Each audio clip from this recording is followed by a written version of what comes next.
Hello YouTube, it's Eyal again, and I'd like to make a video pretty much dedicated to Nephilim and his wacky ideas. First, something I wanted to talk about a week ago, but never got around to it, making the video. A topic that seemed to have disappeared. I'd like to bring it up again, maybe shed some light on it, and let's hope that seals it forever. Now, nozzle size determines velocity.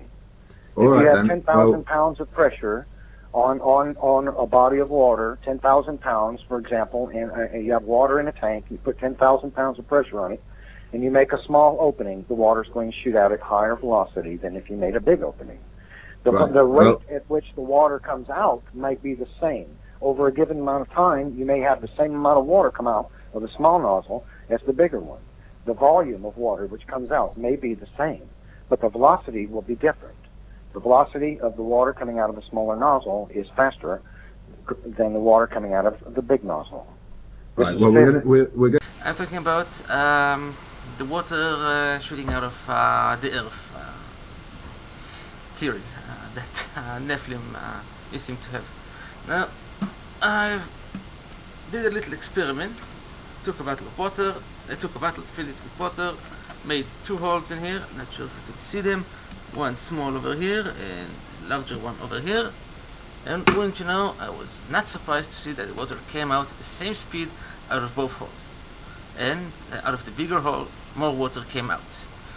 I think every child can tell you that more water comes out of a big hole than a small hole. The bigger the hole, the greater the amount.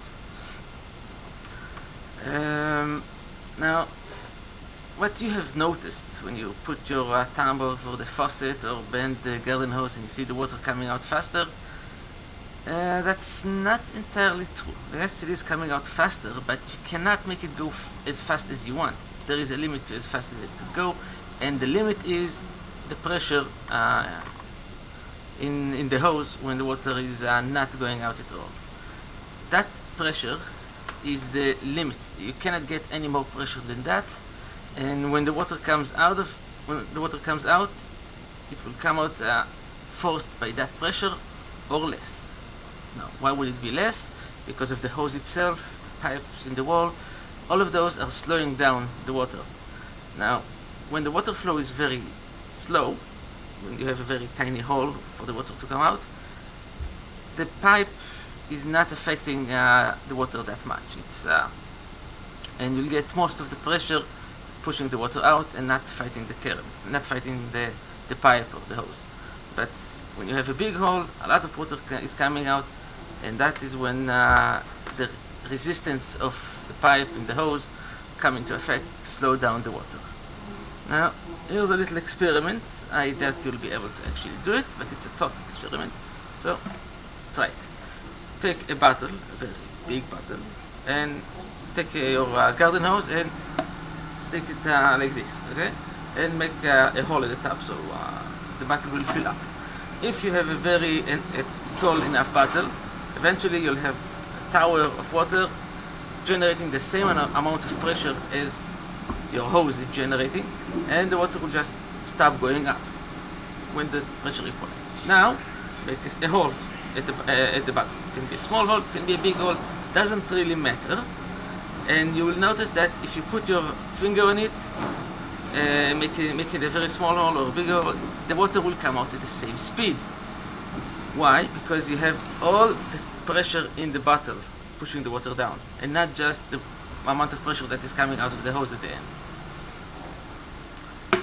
So, the only thing that affects the speed of water coming out of the example that we're talking about, a big tank of water, is the pressure, not the size of the hole. Now, yeah, you're going to say, there is temperature, there is fluid viscosity. I'm talking about all of those are staying the same. The only difference is small hole, big hole, high pressure, low pressure. Only the pressure will make the water go faster. Doesn't matter the size of the hole. Now, another thing I'd like to talk about, something that I see you moved on to a different subject now, is the Hawaiian Islands and erosion, and it's your claim that all the islands and all the magma was generated during Noah's flood. Now you say that 30 came out very quickly over a few years. Okay, of course it didn't have a lot to come out. It was only a few hundred feet below sea level, and Hawaii had a lot more space to cover. Okay, so islands can come out very quickly. How quickly can they erode away? Okay, sure, the 30 went down from 2.7 to 1.4 square kilometers over 35 years.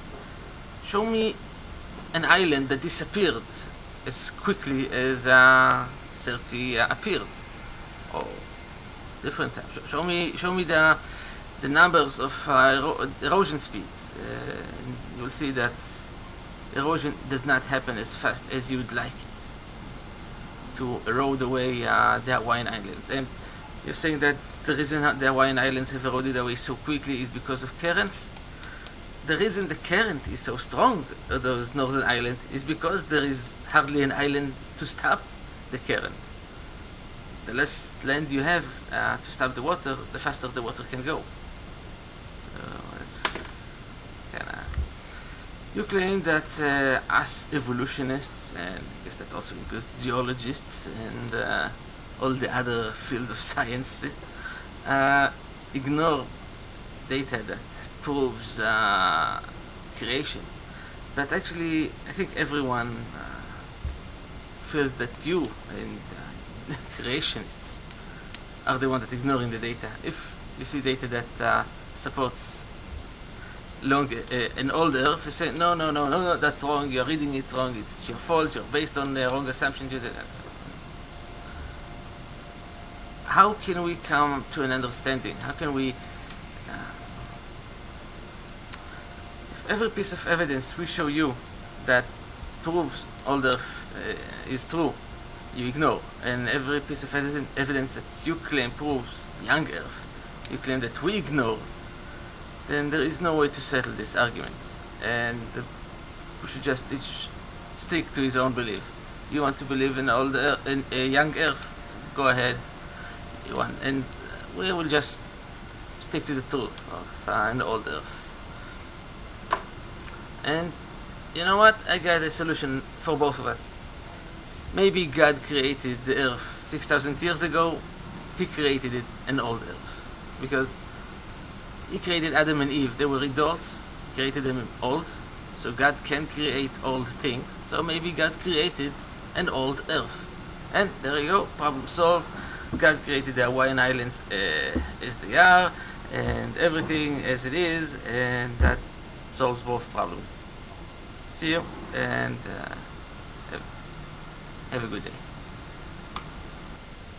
One more thing, Nephilim. You know, something that I thought about the other day. Simple backyard experiment you might be able to do. And everyone else who's wants to verify this for himself. Take a big tub of water, fill it with water, put it several feet up in the air, connect a hose to the bottom of it, and a pretty not a short hose. Okay. Now, when you let the water out of the hose, they will flow at a certain rate. If you pinch the hose, they might spray a little bit further. As you say, nozzle size making the water faster. But now hold the hose up and try to spray the water back into the tub from which they came. And it doesn't matter how hard you pinch that hose, the water will not shoot out back into the tub. And that basically proves that it doesn't matter what size of nozzle you use, you cannot make the water go fast enough so that they will overcome the amount of energy that was given to them. And as the earth crushing the water theory goes, the same thing. There is a certain amount of energy that the ground is giving to the water as it crashes down on it, and the water will not be able to shoot higher than that amount of energy allows them to. Maybe if you add something like magma seeped into the underground reservoir of water, causing the water over there to boil, and then the boiling water with the higher pressure shut out and was able to get to the moon or whatever. But according to your theory, it was only after the water started shooting out that magma was started to get created as the land started moving around. So I don't see where you're gonna get the energy to throw water to the moon. So it's a nice theory, but it doesn't work in the world of physics as we know it. See ya. And by the way, if you are looking for someone to debate, I may not have as many subscribers as Thunderfoot, not even as many as you, but I'm willing to take a shot at it. So if Skype is okay for you, maybe we could have a small debate or something. See ya.